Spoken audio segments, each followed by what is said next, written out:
Hi Year 7 and anybody who's doing anything to do with photography.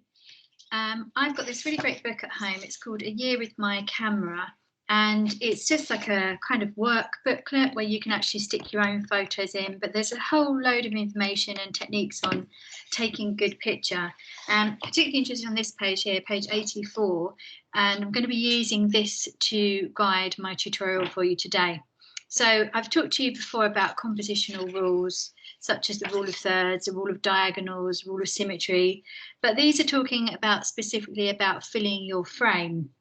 Now, your frame is what you're actually seeing through your lens. Now, obviously, you can use a camera. If you've got a camera, I just resort to using my phone because the technology has got pretty good these days. So your frame is the whole edge of your picture. So we have to consider what is actually in this square before we take a photograph. So the first one here is odd numbers. So we're going to be taking a picture of a banana today, and we're going to be using these rules. So the rule of odds, rather than getting 3 bananas and laying them next to each other, because that would look quite strange, I'm going to actually peel my banana and think about how I can arrange certain parts of the banana to create a rule of odds. Okay, so my rule of odds is possibly going to be these 3 pieces of banana. So I'm considering my composition like this. And because I've got quite a heavy amount of banana here, and then my 3 slices here, I think I'm going to bring my knife into the shot as well there. So I've got some balance. And then when I take my photograph, I can see that I've got my 3 things, my 3 items in the shot, and I've actually got a diagonal line going across my photograph there. 2. And considering what's in my frame as well, I don't want the edge of my sketchbook through in my picture there. And I'm going to take that, and then I might experiment with taking just the 3 slices on their own there and having that knife running through the edge there. So I'll just show you on here. I'll send them to your team as well, but I'm experimenting there with my composition. I've got the knife running. It was a bit wonky there, so I made it straight and took another one. And you could take a series of these until you find some really special ones. So the next one here is fill the frame, completely filling the frame completely. So there's nothing else in the shot apart from banana. So it's just going to be quite close up. And again, it depends what type of camera you've got. And I want to completely fill the shot with banana, and I'm moving my phone around until I find something that I'm happy with. And I'm going to move these around now. I've got a light source coming from my window. You can get a spotlight or something like that to shine on your fruit, which would probably be better. I'm just relying on this natural light there.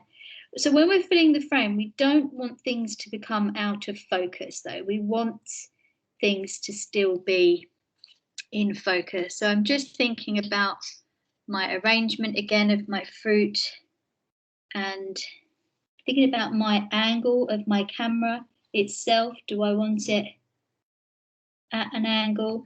Do I want it from above? There, I've got some really good tones in this image. So completely filled the frame with my object. There's barely anything else in the shot apart from the banana. Okay, the next one is symmetry. So again, making sure that we understand what the terminology means there. So symmetry you would find in maths. And I'm going to lay my banana so that I've got an element of symmetry there. Sticky. Okay, going on to my camera. I'm going to play around with some of my apps that I've got, not apps, but some of my effects that I've got on here.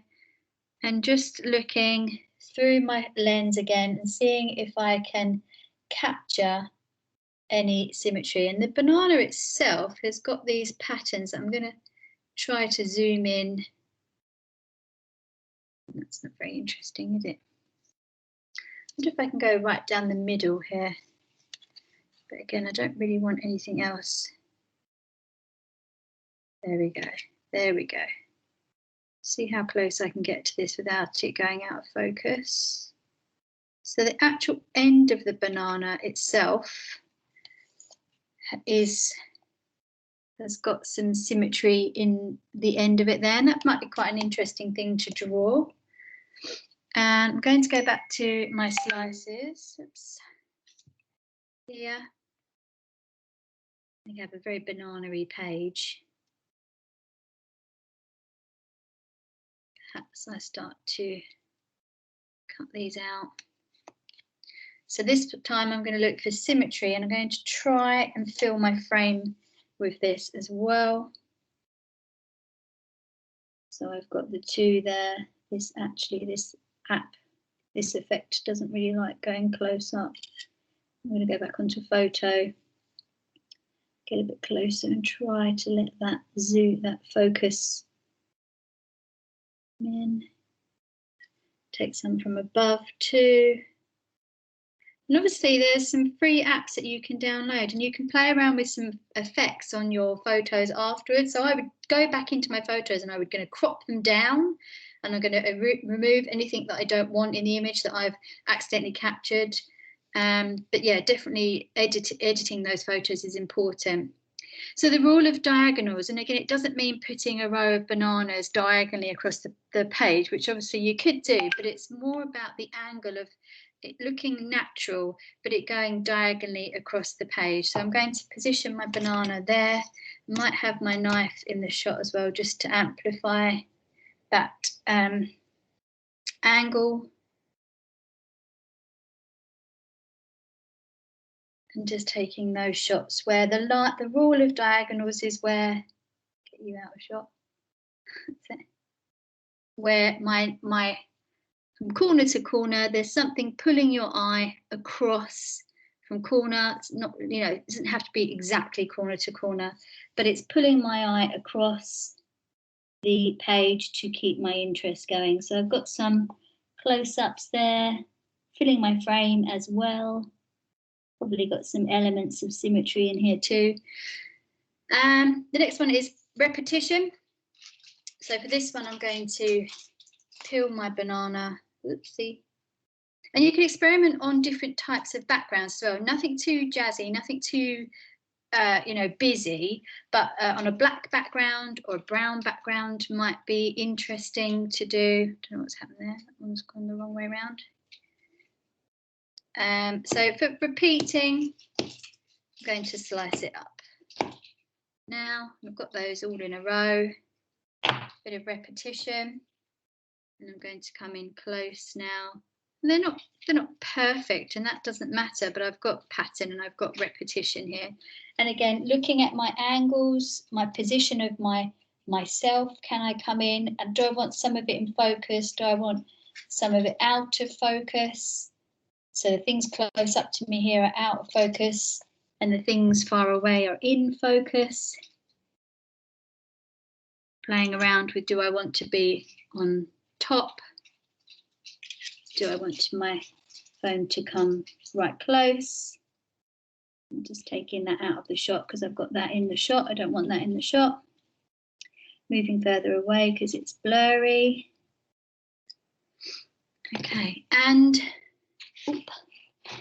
finally, I'm going to do some basic rule of third ones here, where I've got my interesting things on a third of the page. So we can see there that one is along the third of my page, and they've got another line there where my banana is meeting there. Symmetry, thirds, what else? Pattern. I think that will do now.